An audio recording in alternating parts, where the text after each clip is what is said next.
общем, мына так, қайдан питание неден трехфазный келеді пускательдің төбесіне и сразу бұдан алады ары қарай неге катушкаға сразу екі фаза жоқ бір фаза алады, біреуі земляға кетеді нөлға, өйткені бұл 220 вольттық.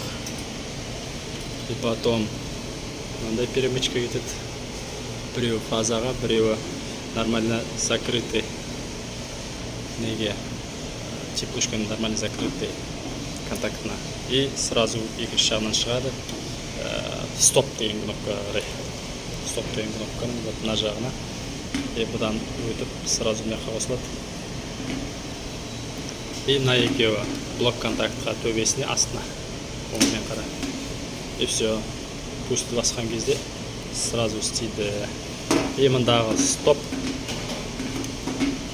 басса бүкіл система өшеді мына жерде. И мында да стоп бар.